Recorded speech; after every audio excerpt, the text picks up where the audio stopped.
So before we get started, Veterans Day is tomorrow. I always, because I have several family members and friends and stuff. So I want to have whoever's served, still serving, whatever currently, just stand up real quick. Want to give you some love, some gratitude, some thankfulness for your service. We appreciate you guys very much. Joe, for you outside getting coffee, we got you. So this morning, being Veterans Day, first of all, let me say this. I am filling in. My name is Eric. I'm the youth pastor here. I am filling in today for the senior pastor who is taking a day off. We give him one of those every so often. And so today he gets a day off to sit and critique me and make faces at me in the back of the room. So I love God because he when he speaks to me, he puts stuff on my heart. And so when I got this message, I literally, I was sitting, listening to worship music with my girlfriend, and just stuff was coming to me, and I didn't know what it was for, but I knew at some point I was going to use it because it was just powerful. And my heart's been one to whereas I've been being with youth and teenagers, a lot of what I look at and see and talk about is what's going on in schools and just how kids are feeling alone and who is stepping in the gap for them. And so today's message, ironically, not knowing then when I do it now, Lord of Heaven's Armies, because we are in the army. We're in the military. We are soldiers as Christians. We are soldiers set out to do battle. We are set out to make sure that there are those out there who need us to stand in the gap. They need us to fight for them. I'm going to do something a little different today. I'm going to parallel what I've seen from my brothers, my daughters, my best friends who've been in the military, and some of the stuff that they have told me. I have never served. I went to college. It was not in me, but I appreciate everything you guys do. But sitting around them and listening to them, when I did this message, things stood out to me. And so if you have a brochure or a pamphlet, whatever, there are fill-ins. And so I'll give them to you, and we'll go from there and figure it out. So the first thing that I thought about when I was doing this and thinking about soldiers, and then how it correlates and how it parallels to what we do as Christians and what the expectation is. So soldiers serve for glory, not for glory, but for love of country.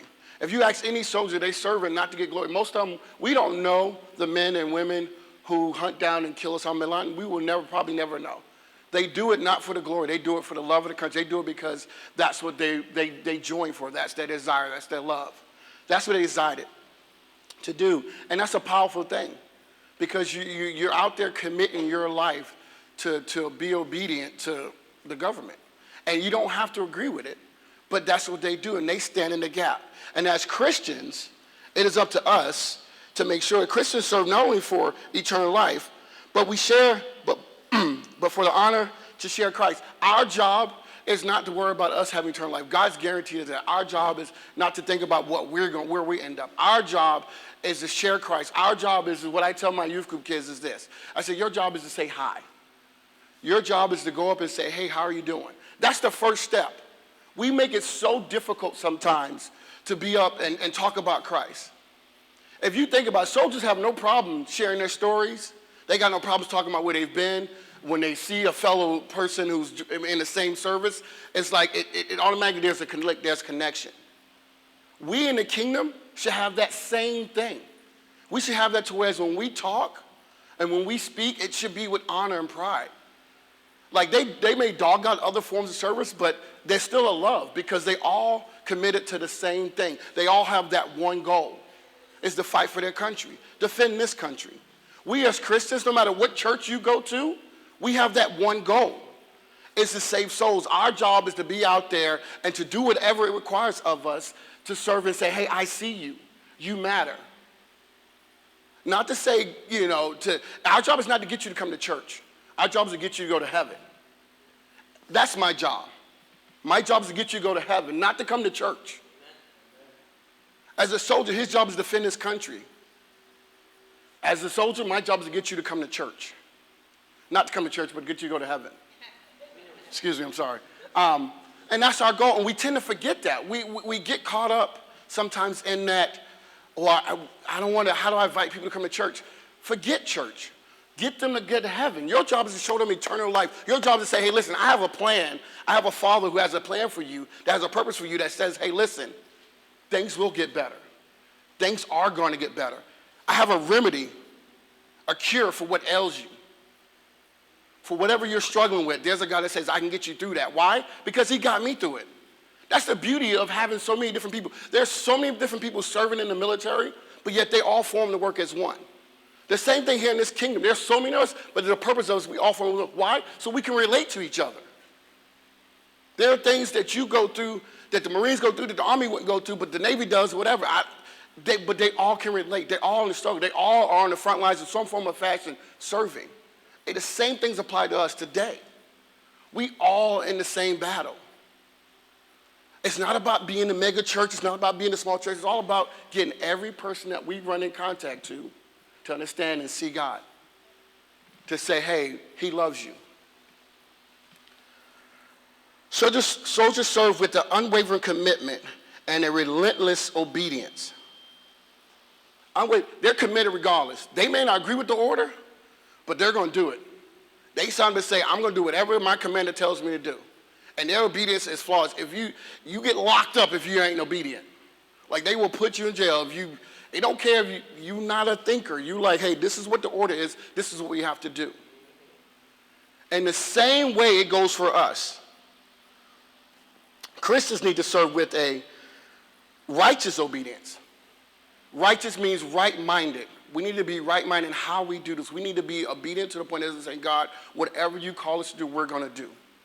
A righteous obedience in that, God, it doesn't matter if I'm uncomfortable.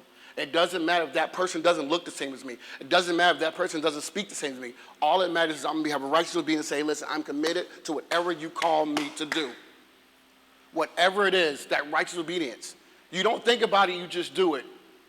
Soldiers are trained not to think, but just to do. As Christians, we shouldn't think, we should do. We think ourselves out of things. We talk ourselves out, allowing God to use us in the way he created us for. To connect, to be family.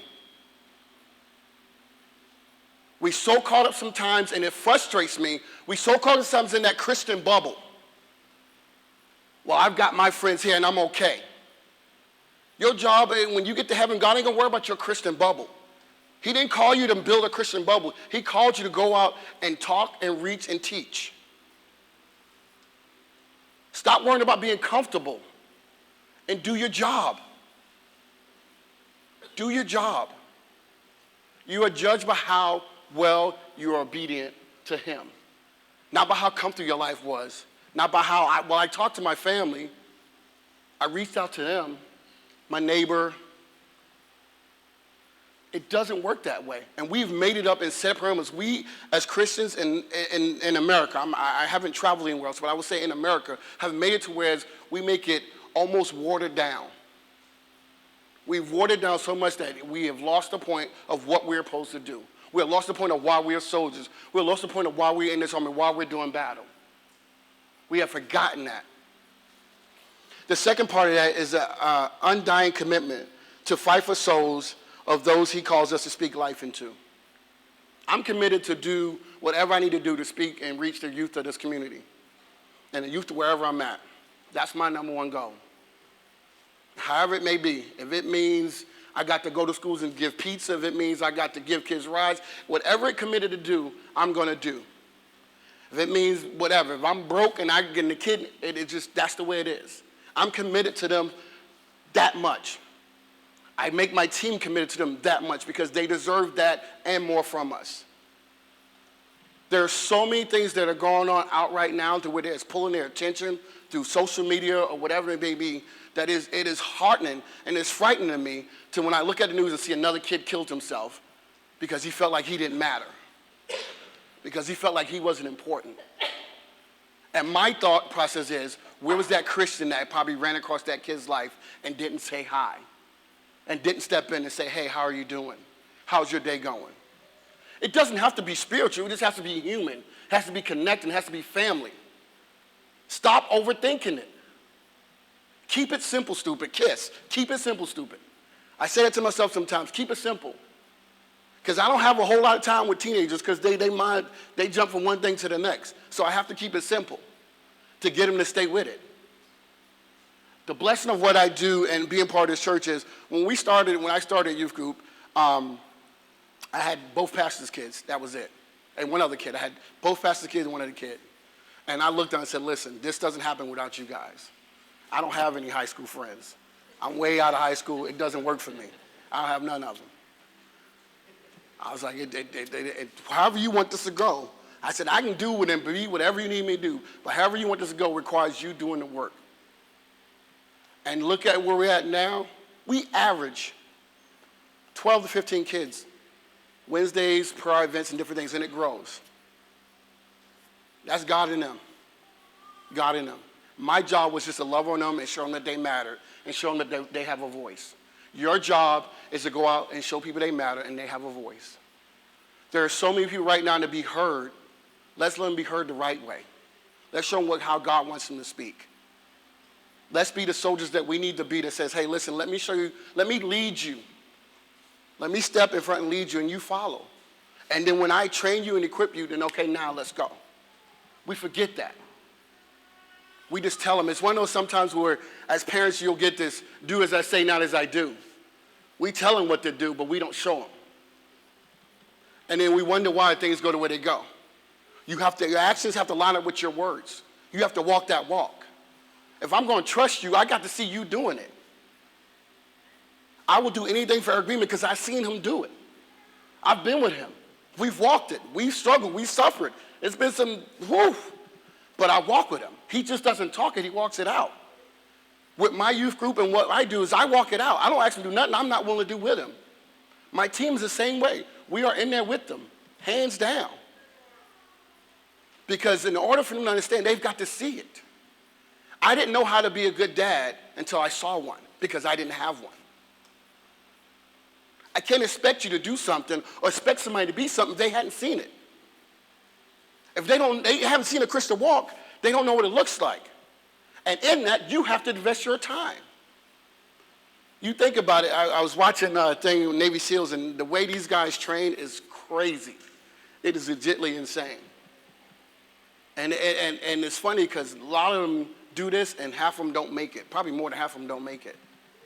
But I admire the effort because they keep trying. They keep pushing themselves. They keep stepping, keep going, they keep going. And they build that camaraderie, and they build that family so that you are still supportive. Even in the times that I don't, I still got that support. Even in the times I still say, hey, listen, this is what matters. You guys, we walk in this, we do this together to build up and to walk in such a way that we show that we're family. And it's not about a church, it's about family. I'm going to say that to you several times today. It's about family. It's about understanding that it is always going to be most important about you. You matter. Not this gym, not this, you matter. This is what matters, whether we do it at in-laws' houses, girlfriends' houses, sister's backyard, wherever it is, that's where it matters. That's the family. That is what it is. 2 Corinthians 10, 3-4, it says, for though we walk in the flesh, we are not waging war according to the flesh. For the weapons of our warfare are not of the flesh, but have divine power to destroy strongholds. We have divine power in God to destroy depression, anxiety, fear, lack of commitment. God has given us the ability and given us a roadmap that says, hey, this is what it requires. This is what it looks like. You are struggling, bring your burden to me. You are struggling, let me walk with you. The thing about it, which it may boggle some of you's mind, and me and Eric talk about this often, but as pastors, we probably are one of the tops in dealing with depression because we feel the weight of you guys. We feel the weight of understanding that whether we failed you, whether we helped, like our barometer of how we need to serve and give, it fluctuates. With me and my youth group kids, it goes up week by week because I see them hurting sometimes, and I have to be patient. I have to allow God to do him and not let me get in the way. God says, I can help them. God can help them. Now, God, use me in whatever way you want me to, but sometimes I have to get out of the way. Sometimes you have to get away and let God do it. Just because you think you know what's right, God does. He does. He's done it. He created us. You don't think he don't know how to get us fixed? How to get us together? How to make sure that we are back where we need to be? You don't think he has decided, hey, listen, I know you need somebody, so I'm going to send you this person. You ever wonder why whenever it is, somebody just comes up right and you're like, where did this person come from? God's like, I knew you needed this person. It is funny that Eric's dad is gone. He's in Arizona vacation, but he always, he will send me a message. Hey, I'm proud of you. You're going to do great today. It's one of those things where he just does it, and it's like right when I needed it. And I calm down. I'm like, okay, I'm good. I'm ready to go. And it is that in God, God speaking through him that says, and gives me that, and then it settles me. It is one of those things where it is tremendous that he knows exactly what you need. Your job, our job, is to make sure we understand the community how to do that. Some soldiers serve because, some soldiers serve because they want to provide a better life for their families. Others serve because it gives them a sense of purpose and direction. I know for my older brother, when he joined, it's because my niece, my first niece, I've got several of them, she was pregnant, so he served all the way to provide for his family. College, and it wasn't in his thing, but he served, and so he served. My daughter served because she wanted to go to college. She served in Kuwait and did her thing, and we'll talk about that another day.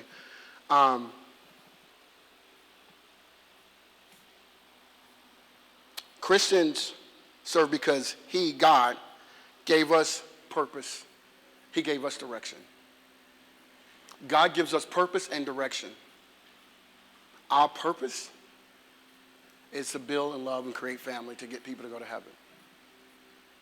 The direction, it's different for each. My direction took me here.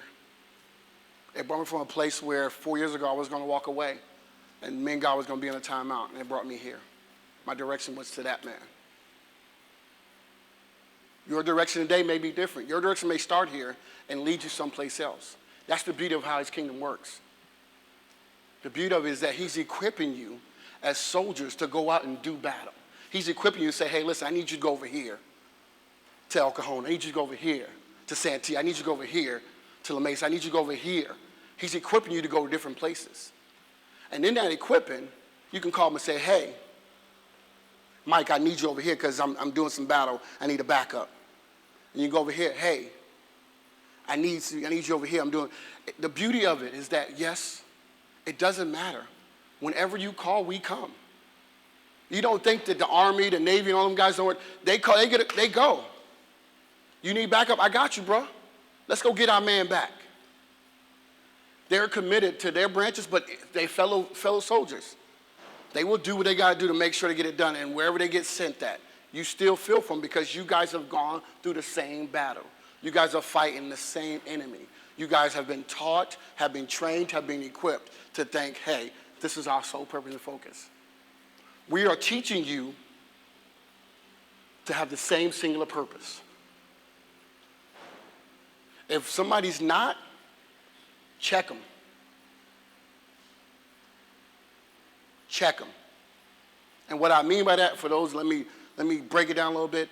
If they're not teaching you or talking to you or guiding you or leading you or whatever it is, equipping you to speak truth and to give life and to build relationships, to get to heaven, but to build a church, have a conversation.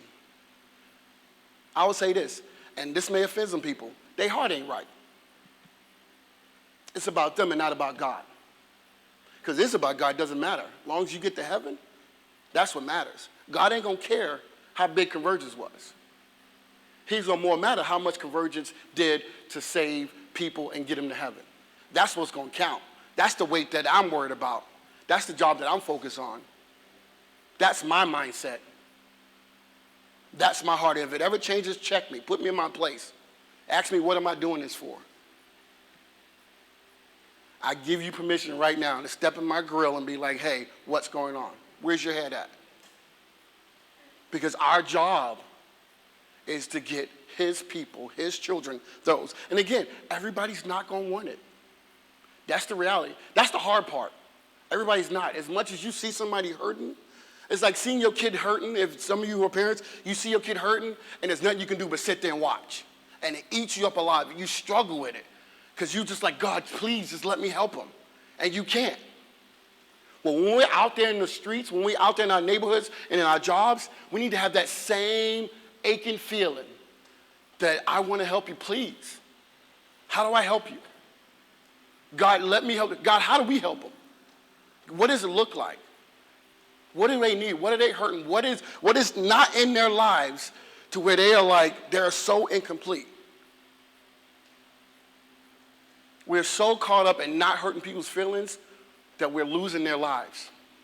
Spiritually and physically. We're losing them. Turn on the news. Losing them daily. And we walk around like it's okay. It's not in my neighborhood, so it's okay. That didn't affect me. That's over in Oregon. It's not in California. It should grieve you. Grieve you. It should make you sleepless to understand that, hey, was somebody speaking to them? Am I missing? Like, I pray for whoever. My prayers are for those in anything. It's like somebody, God, put somebody there. Somebody who's willing to speak life. Somebody. And if I can help God, whatever it needs to be, let me know. One of the things that that I love about what we do is and I don't do this often now because Eric's got me pretty busy, but we used to go to conferences and we meet other church planners. And I loved it because my thing would be like, how can I help you? And it's funny because the look in their face is like, huh? Why do you want to help us? I'm like, because we're not in competition. We're together. So if I can help you with something that you're lacking or you need, then I'm going to be there for you. Because your job is the same as my job. Our goal, our purpose and direction are the same thing. It's to get people to go to heaven. It's to get them to tell them about God. It's to love on them and say, hey, listen, we family. If you know me long enough, I start hugging you because you like family. I really don't like shaking hands. I find it impersonal. So most of the time, I do. I have to learn to adjust it as I've gotten old because, everybody, and I get it, everybody ain't like me. I understand that. But no, if you know me long enough, I'm going to hug you. Because I want you to feel the love of him inside of me. I want you to feel welcome. I want you to feel like I see you, you are noticed. That I thank you and welcome you for allowing your space to be intertwined with my space. And now we are one. We're no longer friends. We're no longer enemies or strangers, whatever, but we're family. And as that walks out, and you can call me, hey, E, this is what I need. I grew up in the South to whereas you may not have known everybody, but if you needed something, somebody stepped up to help you out. And so for me, my mind works that way. If you need something, let me know. One of my good friends that I've known for a while, she was going through some stuff, and I said, what do you need? I said, whatever you need, just holler at me. And she came, hey, I need it. All right, I got you. Don't worry about it. She's like a daughter to me, stepdaughter, adopted daughter, one of those, some of those. She always corrects me. My girlfriend corrects me when I said it. But that's what she's like a daughter to me. And it was one of those, she was like, well, I want to pay you back. I was like, no, I didn't do it for you to pay me back. I did it so you understand that I see you. You matter. And I meant what I said. I'm committed to mine. I'm committed to the fact that I'm going to do whatever I need to do to help you out. And whatever it looks like, I'm willing to sacrifice because he sacrificed all the sacrifice for me. He sent his son to die so I can have this opportunity to do that for you. There are men who sacrifice on the battlefield daily so that we can have the freedoms that we have. They sacrifice to give their lives and don't even know us. It is one of those to whereas, if you think about it, they die for people who don't even like them, who would spit on them if they saw them. Don't like it whether for their religion, the color, skin, whatever, don't even like them. They are that committed to fighting for your freedoms that they die for you. You ain't even got to like them. come home, they made it get unnoticed. How much more should we be that way? How much more should we be willing to be that way? How much more does it require of us? Because we serve a God that gives us eternal life. That we don't do 20 and get out and retire. This is a lifetime goal. This job don't end once, we gave service. And our God always providing. He's always giving. He's always, hey, what do you need, son? Being a single dad raising 3 kids, there's been several people in my life who've helped me out. Even to this day, still do things for me. Do things for my kids to make sure. Because I can't do it alone. And neither can you. This is what requires us as an army, to be together so that we don't have to do it alone. So that I can have your back and you can have mine. So that when you move in, it can be in a truck, load the truck up for you and unload the truck. Having a barbecue, then I come over and get a plate. Works both ways, and that's the beauty of it. You think about it, one of my best friends, he just moved to Idaho, and he's a Marine.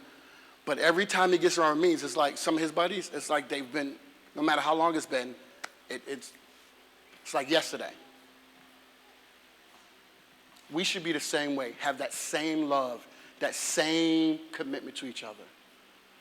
That no matter if I ain't see Vanessa in 4 years, but if I see her today, she's my sister, and I love her. And we're going to start just like we saw her yesterday.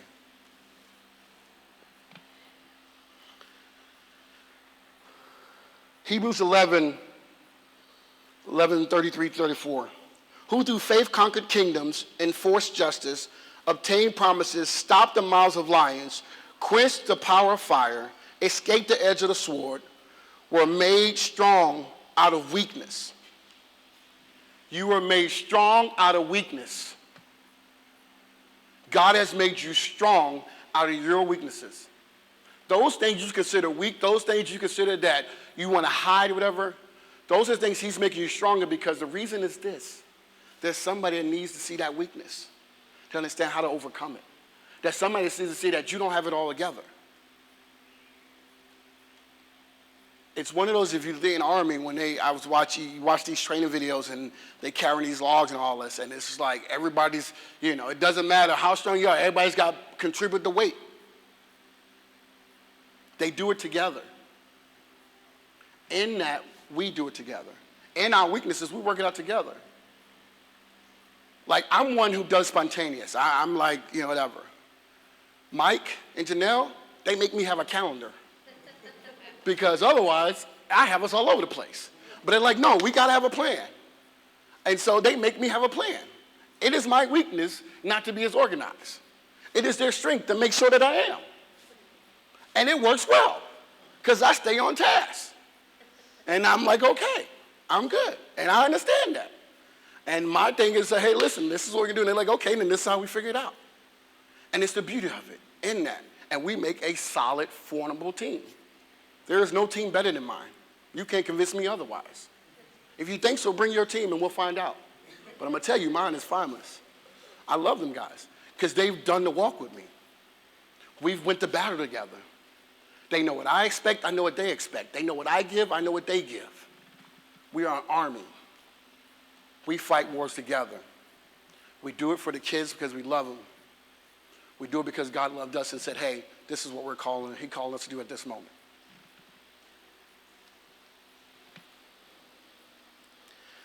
Become mighty in war, put foreign armies to flight.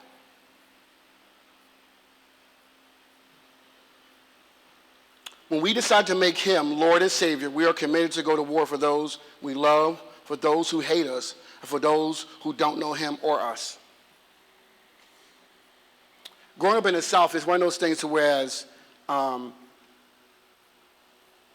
lot of people didn't like me because, well, I call them polite bigots. They were polite to me even though they didn't like me. They called me other names and stuff, but they were polite about it. And in that I've learned, and it pushed me to just love everybody. Because I'm going to make it to whereas if you don't like me, it's going to be something I've done to you. And I've said this before, but not because of the color of my skin. I'm going to make sure that you see the best of me as a man, my race, my God. I'm going to make sure that when you walk in, you be like, something about that dude. He ain't quite right. I'm just going to tell you, one of the things we pride ourselves on with my youth group is that we all are weird. God made us weird. We love our weirdness. It's fun. It is fun not to be like everybody else. It is fun to sit and dance like a kid and act special, because I am. I very much am. I appreciate it. But that's the culture we've built in our group, is that it doesn't matter. Doesn't matter if you got red hair, if you got braids, you got no hair, you got ear. It doesn't matter. None of that matters. All that matters is that you know that God loves you and we love you. And we're going to walk this together. We're going to do it together. And so we have kids that come from other youth groups or whatever, and they come hang out. And the beauty of it is they are so congealed together, you wouldn't know that they do that. You wouldn't know that some of them only see each other once a month, or maybe a couple of times during the week. You would not know that if you come and hung out with my kids. Yeah, they my kids. But if you come hang out, because that's the environment, that's the culture we've set. That if you come, it's like your first day or your second day or a month, your family. We love you, we miss you. We want to know how your day's been, what's going on, we need prayers with. And it is for us and my people. I say my people, they're God's people, but I'm going to claim them. As we're in this war, to make sure that we're aware of what's going on. And I have kids dealing with depression, anxiety. Some have started committing suicide. Some have cut themselves. These are the things that we deal with. These are the things that we're working in lives. Parents or situations going on at home, not the best sometimes. That's life. But when they come to us, we give them life. We give them the answers. We show them hope. So and say, hey, listen, I've been there, being raised by a single mom. Or having a great home and a mom and a dad. We have both options. We have it all. To say, hey, listen, this is what God can offer you in that. I always talk about this. You guys, if you don't know me, I always talk about the fact that God's always given me what I need. Whether it be sisters, parents, grandpa, whatever. God's always established that and given me that in my life. I've never lacked. Why would I not want to share it with somebody? Why would I not want to tell you that you're not missing anything? It can be given to you here. That whatever you need can be given to you here. Why would I not want to tell you about that? Why we don't want to go tell people about that? Hey, come here, let me show you the answer. Let me feed you. In John 21:15, and I got to watch my time, it says, when they had finished breakfast, Jesus said to Simon Peter, Simon, son of John, do you love me more than these? He said to him, yes, Lord. You know that I love you. He said to him, feed my lambs. He said to him a second time, Simon, son of John, do you love me? He said to him, yes, Lord. You know that I love you. He said to him, tend to my sheep. He said to him a third time, Simon, son of John, do you love me? And Peter was grieved. This is the point where it says grieved, but in the back of my mind, I think Peter was like annoyed. Like, I answered this question twice. You know, asked me a third time, like, do you want me to give you a different answer? Because you know, I deal with youth group kids and high schoolers and junior high schoolers. And you know, after the point, they be like, what answer are you looking for, coach? Or pastor, whatever, you know. And it's like, but the point of it is, and I love it, he says, goes like, tend to my sheep. He says, you love third time. Son Peter was grieved because he said to him, third time, do you love me? And he said to him, Lord, you know everything. You know I love you. Jesus said to him, feed my sheep. I love this passage for this reason. And I had to actually, it was funny because as I was going through this, I ended up reaching out to one of my mentors, and I was like, I'm quite not sure, but I need some clarification. I'm going to explain this, why Jesus says this 3 different times. In the first part, when he talks about, he says, feed his lambs. And it's one of those whereas and again, I'm trying to paraphrase this, so if I'm wrong, you can correct me afterwards, and we'll have a discussion about it. I have no problems with that. But in the first part, lambs are those who you have to give milk to. They're not ready and equipped to have solid food. And so lambs are young Christians. And what I want to say is, and paraphrase this by this way, sometimes we get caught up in trying to treat everybody the same. And everybody has different ways in how they accept and do things. And so it's easy to want to get them together and be like, hey, but you got to understand where they're at. And so in feeding his lambs, it's like, hey, give them milk. Start off small. Spend time. Easy feed them. Then it says, tend to my sheep. Tending means you got to meet needs. And it's not just, and I've said this before, it's not just about praying. What are your needs? Do you need help moving? Do you need help buying groceries? Do you need help? What are your needs? It's not just our job just to pray, and our job is to tend to his flock. And if we can, then we do. And if not, then we get together and we do. The beauty of what I love about this family here is that we have come together and tend to so many needs, and we'll continue to do that because that's how we function. That's our life. That's our part. But we can do more, and we will do more because that's what he calls us to. But we have to tend to needs not just spiritually, but physically. Because in tending to some of those physical needs, you allow to be moved into them spiritually. Because now they understand it's not just about him getting me to come to church. It's about him or her wanting me to be family. It's the fact that, hey, I care about you enough to, hey, listen, I'm going to invite you over for dinner. I'm going to feed you. I'm going to give you some solid food, and I'm going to give you some spiritual food. Because if here's the thing that I've noticed too, and I will say this. If your heart's committed to loving God and being obedient, the conversation always rolls around back to him. It always comes back to him. I can be talking to anybody, anything, and as we got, it always goes to God. Because God's in me. Why would I not want to talk about my Father? Why would I not want to share with you what's going on? It always is. Because he's in the front of my mind.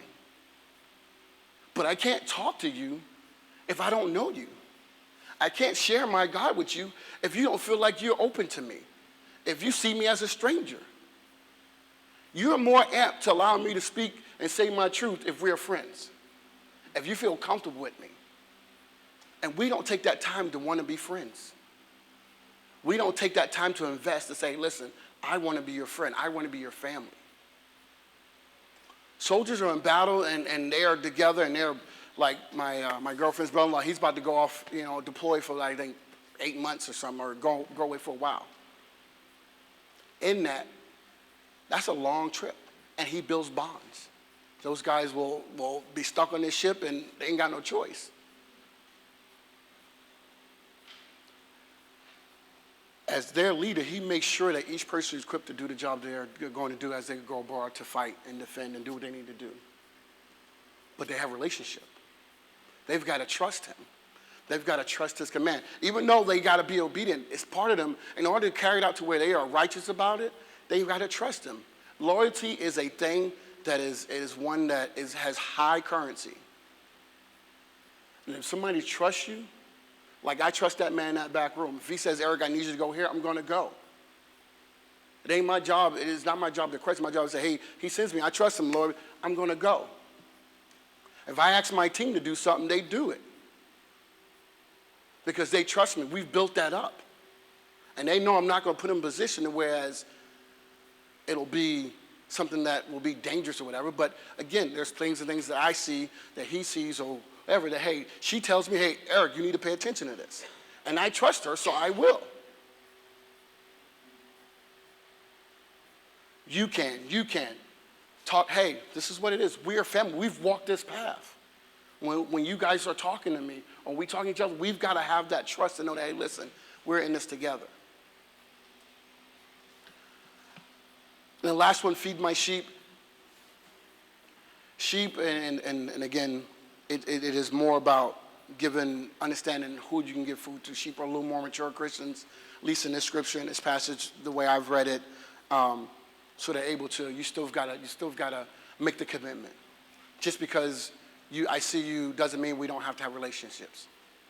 Because we're family doesn't mean it stops just when we start becoming family. It means it grows.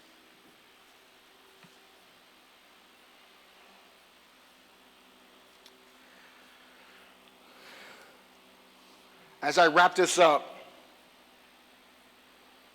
one of the things, and I'll end with this, so if you guys want to come up. In the military, they have a code that says they never leave a man behind. That's their code. They never leave a man behind. And if they do, they grieve until they have to get that person back, because that person is missing from their family. That person, that soldier, that one that they've bled, sweat, slept next to in water holes or whatever, or in such a way that whereas that person no longer there, they need them back. So they grieve for them. It needs to be the same way in God's army, that we don't leave anyone behind in war. And it needs to haunt us until we get them home, i.e. back to the family. I didn't say church, I said family. Get them back to the family. To understand that we're not whole unless they're a part of it. Something's missing. And we need to feel that something's missing. We need to understand that, and it grieves us until they get them back.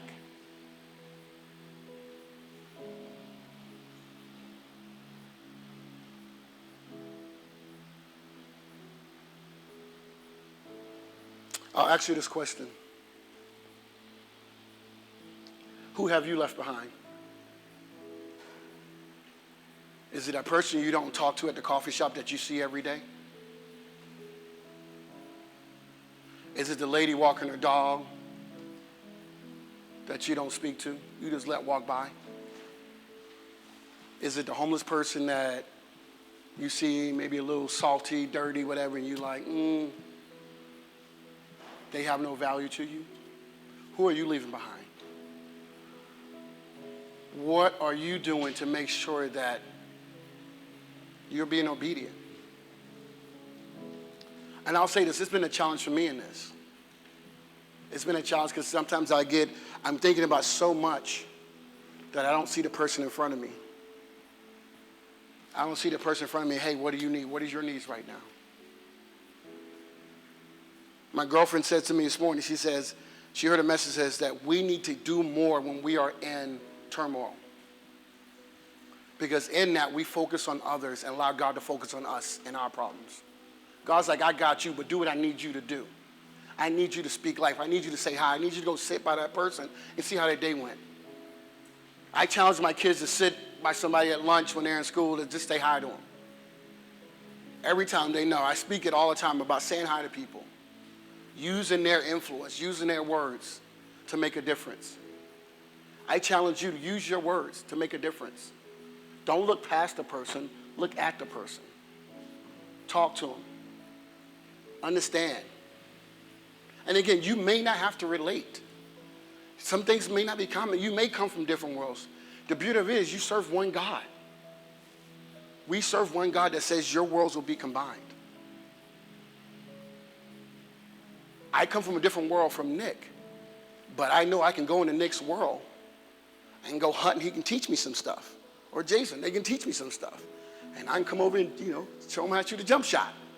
I don't know, maybe. But the beauty of it is that in God's house, it doesn't matter. It doesn't matter where he comes from, you come from, we all together. We all do this together. It requires us being together. For our country to defend, it requires the military working together. They cannot be on different pages trying to defend us. It will not work and we will fail and we will die. In God's kingdom, we cannot be separate. We have to be one or we will fail him. And that carries greater consequence. Because now we're letting people die on our watch. We're letting people slip through the cracks. And that's unacceptable.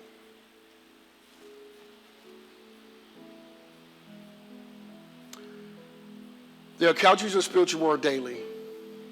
I'll end it with this. What are you doing about it?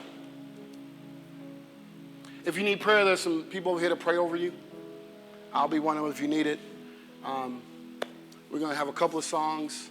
If you want to stand up and worship, whatever you need to do in this moment to allow God to speak to you, to give you your direction, to help you to understand what he's calling you to do, I advise you to let it happen. Don't stop the Spirit. Don't deny him.